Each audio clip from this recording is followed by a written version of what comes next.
Hi, I'm Dr. Chris Gast, and this is the second in my series. I'm also having a hot flash. I'm in the throes of menopause now, which just added to the joy of getting older, I suppose. The next part of my story kind of comes along with my diagnosis. I was probably 37, 36 at the time, so it's been about 20 years since I went to the doctor the first time. The first physician blew it off and said, "Oh, you just have early onset arthritis." About a year later, I went back to a second doctor, and he said, "No, you have fibromyalgia."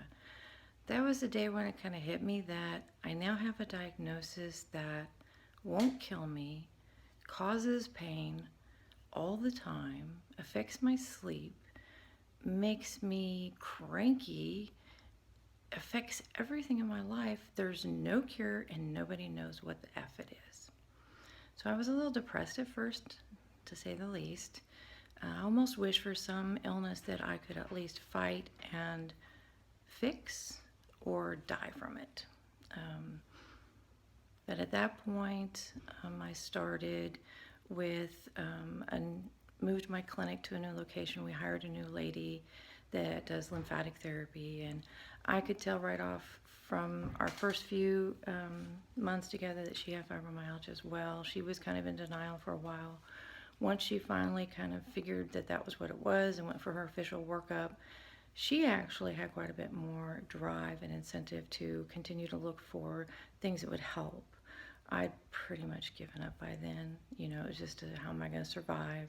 My husband was cooking fresh meals for me then, and I was feeling so much better that, you know, not having a flare all the time to maybe having one a week and maybe even one a month, was so much better. And the stiffness and the pain I could live with, I had lived with and didn't expect to ever not live with it.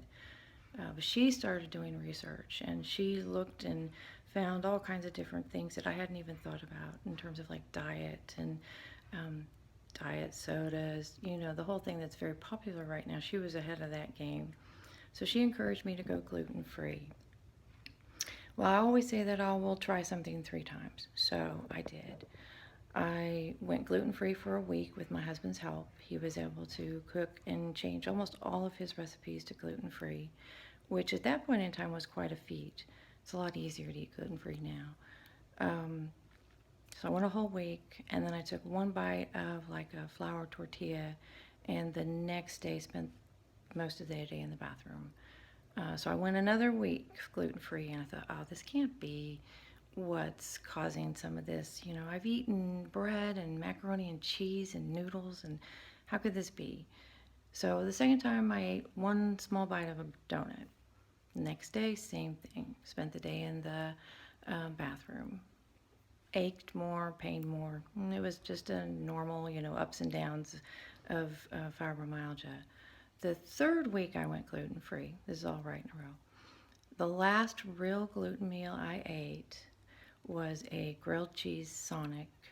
Um, I ate the whole thing, a grilled cheese sandwich. Yep, last time, with a big thick bread and all the cheese and the oils off of it. And within 3 or 4 hours, I had flared so bad I could hardly move. He had to help me get out of the car when I got home.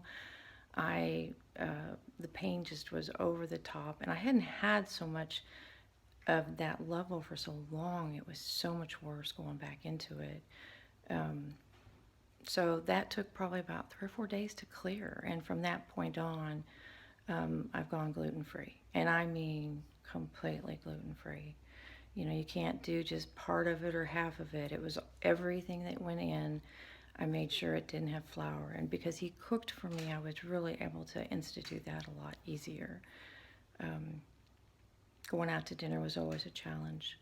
At first, I mourned the loss of my cupcakes and my bread, but after an occasional, like, accidental exposure, when I flared back up and would be up all night twitching and thrashing, then I started looking at food like it was poison, and I would, like, rather not eat than eat something that I didn't know what it was.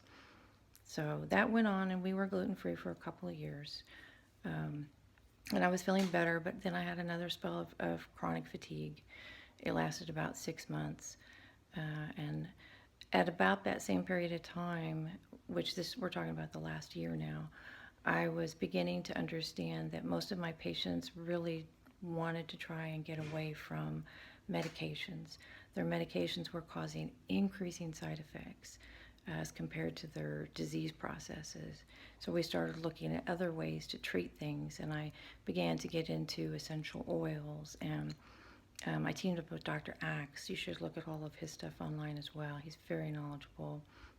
Began to use some of his products, which I'm going to show you some of the products of his that I actually use. But the collagen powder, I think, was one of the real turning points in terms of healing my intestines. I had a gastroenterologist tell me about a year ago that redheads can't eat any grains. And I really always feel like I've missed a day at med school when somebody tells me things I've never heard before. But I do have to be careful eating any type of starch or rice, white rice especially. Don't eat too much of it. I have to be careful with the flour replacements because sometimes it's just too much. But anyway, back to adding the collagen powder and an organic probiotic. I had used all the probiotics over the counter at the grocery store, but I really think the organic one from Dr. Axe may have helped, along with the collagen, to really improve the health of my intestines, which then allowed me to absorb vitamin D at a normal level, which if you are fibromyalgia and you haven't had your vitamin D checked, you need to get it checked and then start on some and have it rechecked. The Mayo Clinic likes it to run between 50 and 60. So when you're at like 8, 9, 10, you're going to be exhausted. So vitamin D, collagen powder, probiotic, feeling a little bit better.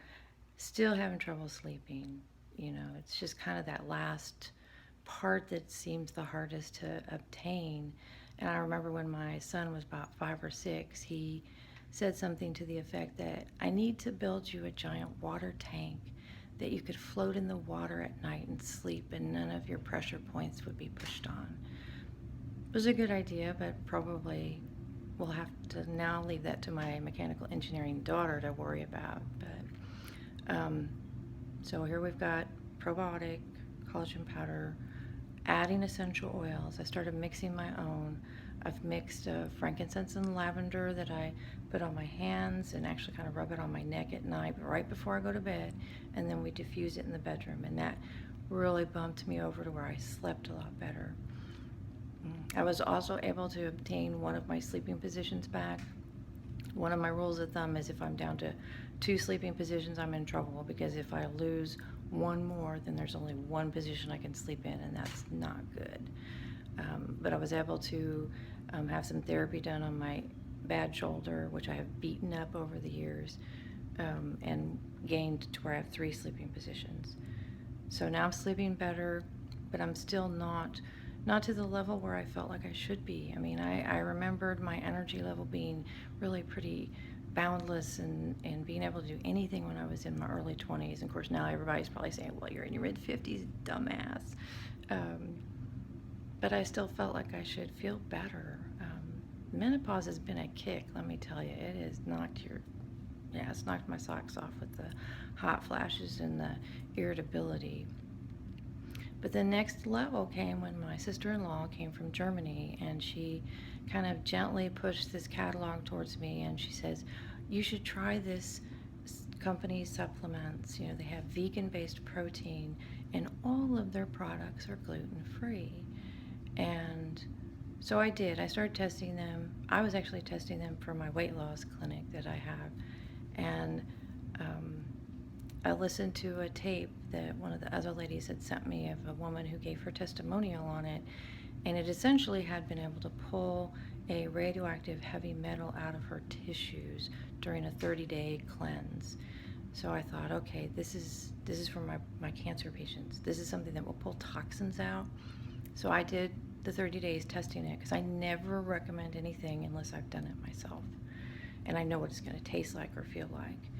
And I felt really good that month. So I kept on eating the vegan protein and not really eating a lot of food. My husband would cook chicken and brown rice, carrots, green beans, things that were very simple and basically what's called clean eating.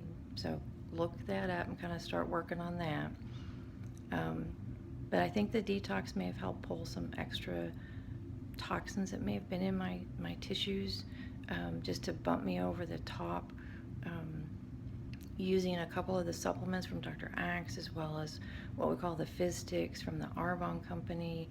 I mean, my energy level now, can do anything. I get up in the morning early on weekends. I don't sleep until noon anymore.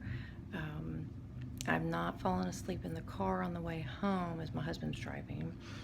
I'm still doing things at 8 and 9 o'clock at night, and I think that was just really super, because I thought, okay, my fibro is better, my energy's good, I've got the tools that I can keep it that way.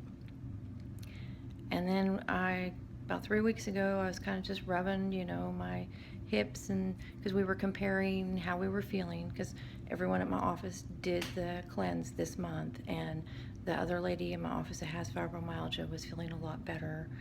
She's looking great, has energy, still moving, plays tennis, does boxing. She's really a phenomenal role model for me. We were comparing, and I started feeling my trigger points, and they weren't there. My hips didn't have that tender spot. The insides of my knees, the outsides of my knees, I mean, all of them were gone.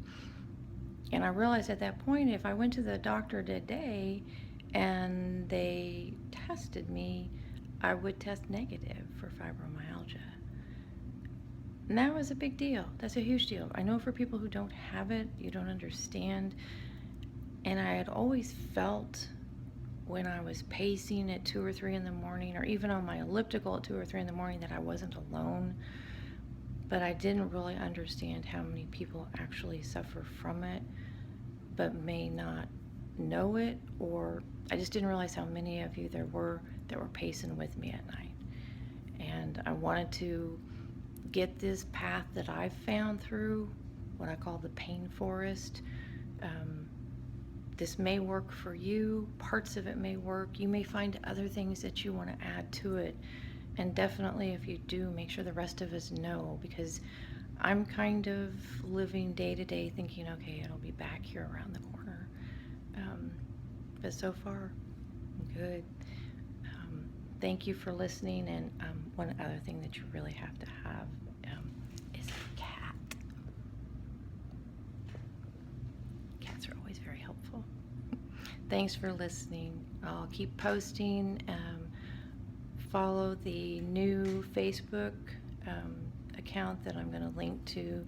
My Fort Smith Radiation Oncology account is kind of overwhelmed now with fibro patients, so I'm going to try and create another Facebook account for us to talk on, and for all of you to get connected. I know that there's all these national organizations and fibro groups and all that, but I don't want any money from anybody. I just want you all to be more productive, be able to get off your disability and work, do something to where you feel better and you feel like you're contributing, and your family will love you again because you're not so bitchy. Thanks for listening. Bye.